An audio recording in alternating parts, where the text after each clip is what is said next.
അക്കാലത്ത് കമ്മ്യൂണിസ്റ്റ് വിരുദ്ധന്മാർ അഴീക്കോടിനെ അഴിമതിക്കോടൻ എന്ന് ആക്ഷേപിക്കുമ്പോൾ സത്യം അറിയാത്തത് കൊണ്ടല്ല.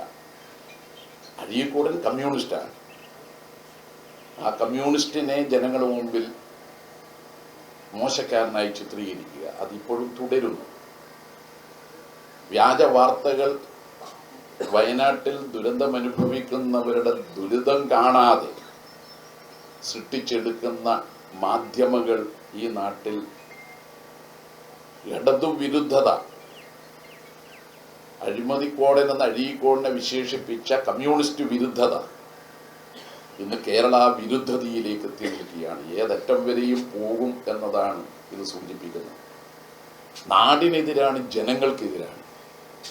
ഈ നിലയിലേക്ക് മുന്നോട്ട് പോകുന്ന ഇക്കൂട്ടരുടെ കൊള്ളരുതായ്മകൾ തുറന്നു കാട്ടാനുള്ള ഒരു ഊർജം കൂടിയാണ് യഥാർത്ഥത്തിൽ അഴീക്കോടിന്റെ രക്തസാക്ഷിത്വം നാം ഇപ്പോൾ സ്മരിക്കുന്നത്. കമ്മ്യൂണിസ്റ്റ് ഇടതുപക്ഷ രാഷ്ട്രീയം പിന്നിട്ട നാടുകളിൽ വളർന്നു വന്നത് തൊഴിലാളികളുടെയും കൃഷിക്കാരുടെയും മറ്റധ്വാനിക്കുന്നവരുടെയും മോചനത്തിനു വേണ്ടിയാണ്. ഇന്ന് നാം ഇവിടെ ഒത്തുകൂടുന്ന സമയത്ത് കേരളത്തെ ഇടതുപക്ഷം ശ്രീലങ്കയാക്കി മാറ്റുകയാണ് എന്ന് ആക്ഷേപിച്ചവരില്ലേ? പ്രതിപക്ഷ നേതാവ് അടക്കമുള്ളവർ അവരിപ്പോ കണ്ണു തുറന്ന് കാണേണ്ട കാര്യമാണ്. ശ്രീലങ്ക ചുവന്നിരിക്കുകയാണ്. ശ്രീലങ്ക കേരളത്തെ പോലെ ചുവന്നു എന്ന് പറയുന്ന മാറ്റം ലോകത്താകെ പൊരുതുന്ന ജനതക്ക് കരുത്തു പകരുന്നതാണ്. കമ്മ്യൂണിസ്റ്റ് പാർട്ടിയെയും അതിൻ്റെ പ്രസ്ഥാനത്തെയും പ്രവർത്തകന്മാരെയും കൊല്ലാൻ കഴിയുമെന്ന് കരുതി പ്രതീക്ഷിച്ച് പ്രവർത്തനം നടത്തുന്നവരോട് പറയാം, ഞങ്ങളെ കൊല്ലാം, പക്ഷെ നശിപ്പിക്കാൻ കഴിയില്ല. കമ്മ്യൂണിസ്റ്റ് ആശയഗതികൾ എന്ന് പറയുന്നത് വളരുന്ന ദർശനത്തെ അടിസ്ഥാനമാക്കിയുള്ളതാണ്. അതുകൊണ്ട് വളരുന്ന ദർശനത്തെ അടിസ്ഥാനമാക്കിയുള്ള ഒരു പാർട്ടിയെ തകർക്കാൻ എല്ലാവരും പരിശ്രമിച്ചാലും തകരില്ല എന്ന് തിരിച്ചറിയുക എന്നതാണ് പ്രധാനം. ഇന്നിപ്പോൾ വലതുപക്ഷ രാഷ്ട്രീയ അകപ്പെട്ട ഒരു പതനമുണ്ട്. ആ പതനമാണ് മലദ്വാര വിദഗ്ധൻ ഇന്നിപ്പോൾ BJP-യിൽ എത്തിയത്. മൂന്നാം മുറയിലൂടെ CPIM-നെ ശരിപ്പെടുത്താമെന്ന് കരുതി പോലീസിലൊരു ക്രിമിനലായി പ്രവർത്തിച്ച ഒരു മാന്യദേഹം BJP-യിൽ മെമ്പറായിരിക്കുകയാണ്. അന്ന് അദ്ദേഹത്തെയും മൂന്നാം മുറ പ്രയോഗിക്കാൻ പ്രേരിപ്പിച്ചത് കോൺഗ്രസ് ആയിരുന്നു. അന്ന് അങ്ങനെ പ്രേരിപ്പിച്ചിട്ടാണ് ഒരു ചെറുപ്പക്കാരനെ, ഒരു വിദ്യാർത്ഥി പ്രവർത്തകനെ മൂന്നാം മുറയിലൂടെ കള്ളമൊഴി കൊടുക്കാൻ വേണ്ടി നിർബന്ധിച്ചത്.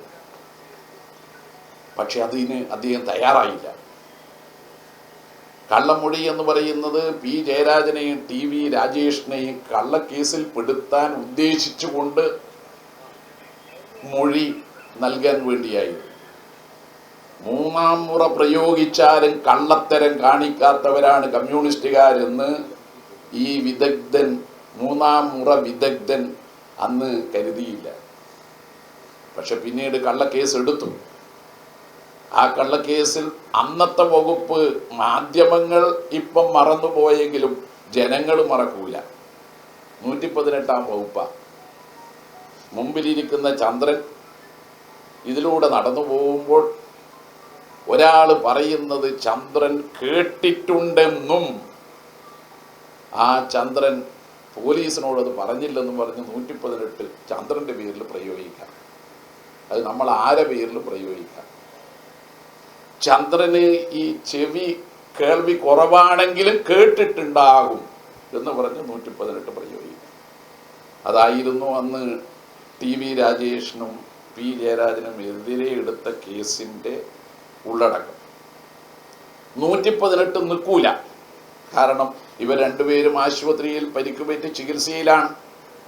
ആ ചികിത്സയിൽ കഴിയുന്ന അവര് വാതിൽപ്പടിക്കപ്പുറമുള്ള ചിലർ പറയുന്നത് കേട്ടു എന്നാണ്. അതിൻ്റെ ദൂരം നോക്കി അതിൻ്റെ ശബ്ദ തരംഗങ്ങൾ നമ്മുടെ ആകാശത്തൂടെ ഇത് ഇവരുടെ ചെവിയിലെത്തി എന്നൊക്കെ കള്ളക്കഥയുണ്ടാക്കിയിട്ടാണ് 118 ചാർജ് ചെയ്തത്.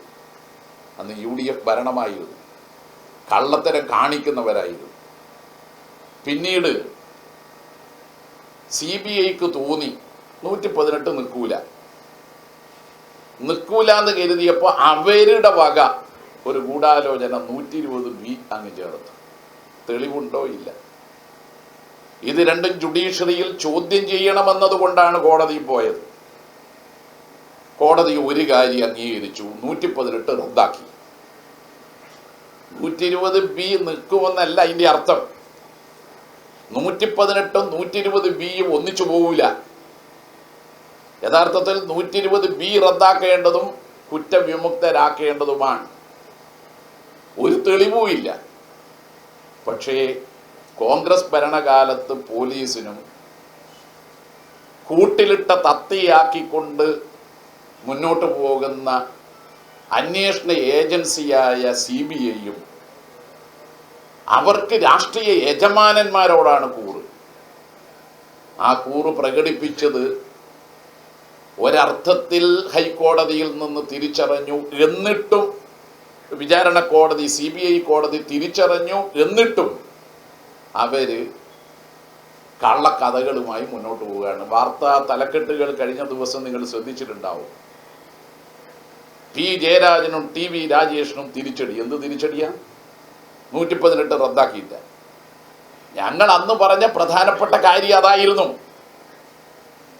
അറിയാത്ത കാര്യം അറിഞ്ഞെന്ന് പറഞ്ഞ് കള്ളക്കഥയാണ് നിങ്ങൾ ഉണ്ടാക്കിയത്. അപ്പോൾ ഒരു കാര്യം വ്യക്തമാണ്, ജുഡീഷ്യറിക്ക് പോലും ആ തോന്നലുണ്ടായി. ഇനി കേസിൻ്റെ ഭാവിയല്ലേ, അത് നിയമവിദഗ്ധന്മാരുമായി ചർച്ച ചെയ്ത് തീരുമാനിക്കേണ്ട കാര്യമാണ്. അതുകൊണ്ട് കള്ളക്കേസിൽ കുടുക്കി അഴീക്കോടിനെ ജയിലിലടച്ചതുപോലെ